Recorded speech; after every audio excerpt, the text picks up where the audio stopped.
Shalom, selamat pagi jemaat Gemindo Nazaret dan sahabat Apun Pagi yang dikasihi Tuhan. Kita berjumpa lagi di pagi ini dan kita semua tetap sehat karena Tuhan selalu menyertai kehidupan kita. Saudara-saudara yang dikasihi Tuhan, berbagai macam godaan hadir dalam kehidupan kita yang akan membawa dan menjerumuskan kehidupan kita. Karena itu, lawanlah godaan. Penatua Valdi Ingkiriwang akan memandu kita dalam renungan di pagi ini. Mari kita masuk dalam hadirat Tuhan lewat doa. Selamat pagi Tuhan Yesus. Saat ini kami anak-anak Tuhan datang mengucap syukur atas hari yang baru yang Tuhan berikan. Kami akan mengawalinya dengan merenungkan firman Tuhan. Kiranya apa yang kami dengar dapat kami lakukan dalam kehidupan kami. Demi nama Tuhan Yesus kami panjatkan doa ini. Amin. Shalom, selamat pagi Jemaat Gemindo Nazaret dan sahabat Embun Pagi dimanapun berada. Marilah sebelum memulai aktivitas kita pada hari ini, kita membaca dan merenungkan firman Tuhan yang terambil dari surat 2 Timotius pasal 2 ayat 22. Sebab itu, jauhilah nafsu orang muda, kejarlah keadilan, kesetiaan, kasih dan damai bersama-sama dengan mereka yang berseru kepada Tuhan dengan hati yang murni. Tema kita pada pagi hari ini adalah katakan tidak pada godaan. Saudara terkasih, seorang anak berusia 7 tahun bernama Niko datang pergi bermain ke sebuah taman, di mana di situ ia menjumpai dua anak lainnya bernama Eli dan Ben. Anak yang bernama Eli kemudian mengajak Niko untuk bermain bersama. Namun saat sedang asik bermain, tiba-tiba Eli pamit untuk pulang karena waktu bermainnya sudah habis.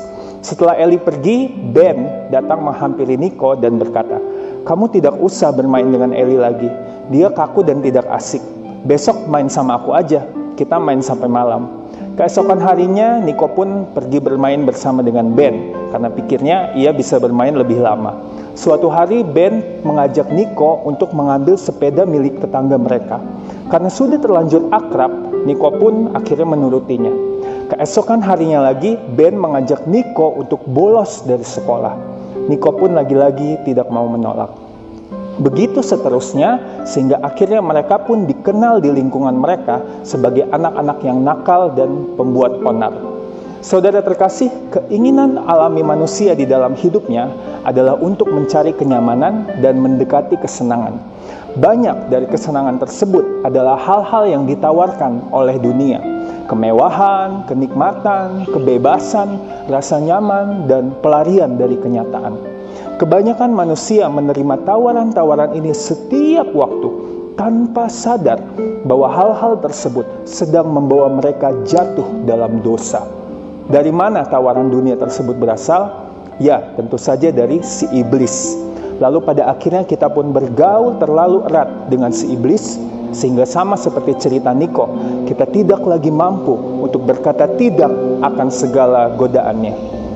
Jemaat terkasih, pembacaan kita pada pagi hari ini dengan tegas memberikan peringatan, jauhilah nafsu orang muda.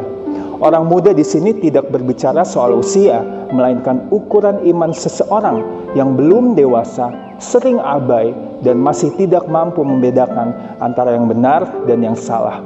Sama seperti Niko yang ketika bermain hanya mau enaknya saja, kita pun sering tunduk pada godaan karena kita tidak mampu menjauhi tawaran-tawaran si iblis yang jauh lebih menggiurkan.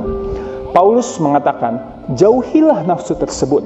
Namun bagaimana caranya? Jangan seperti Niko. Pilihlah dengan tepat dengan siapa kita akan bergaul akrab, dengan si iblis atau dengan Allah.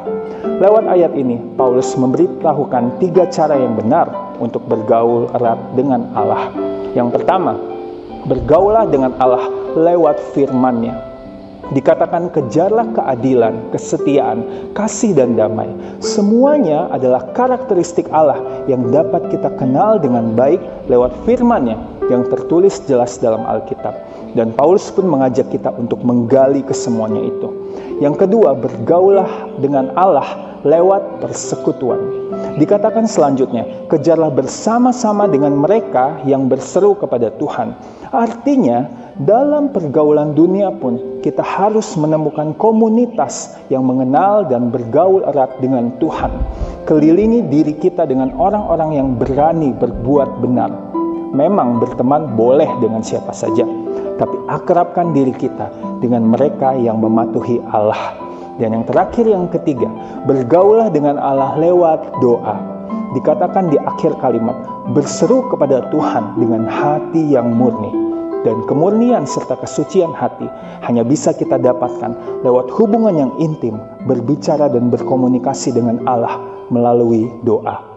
Saudaraku, ketika kita mampu dan mau bergaul akrab dengan Allah, maka kita akan memiliki kedewasaan iman dan tidaklah lagi sulit untuk mengatakan tidak pada setiap godaan yang datang dari si iblis. Karena pergaulan dengan Allah membawa kita kepada kenyamanan yang lebih daripada yang ditawarkan oleh dunia. Damai sejahtera yang bersifat kekal dan membawa kita kepada keselamatan. Karena itu, siapkah kita untuk mulai menjauhi pergaulan kita dengan si iblis sehingga kita mampu mengatakan tidak pada godaan-godaan dunia? Mari kita renungkan dalam hati masing-masing dan lakukanlah. Amin. Mari saudaraku kita bersatu di dalam doa. Selamat pagi Allah, Bapa kami yang baik. Kembali pada pagi hari ini kami menyampaikan ucapan syukur kami atas kasih, berkat dan anugerah Tuhan yang kembali diperbaharui lewat iman, kekuatan dan pengharapan yang kami rasakan lewat nafas kehidupan baru pada pagi hari ini.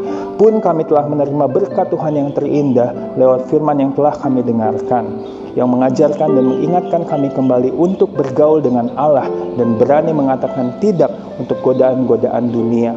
Karena itu Allah, biarlah firman ini dapat kami tanamkan dalam hati kami dan kami lakukan dalam kehidupan kami hari lepas hari ini. Pun pada hari ini kami menyerahkan seluruh kehidupan kami, aktivitas, kegiatan di dalam tangan pengasihan Tuhan. Terima kasih Bapa, inilah doa seru sembahyang, syukur dan permohonan yang kami alaskan hanya dalam nama Tuhan Yesus Kristus, Allah pemilik kehidupan kami. Haleluya, amin. Demikianlah renungan Embun Pagi pada hari ini. Selamat beraktivitas, tetap jaga kesehatan, tetap semangat. Tuhan Yesus memberkati kita semua. Shalom.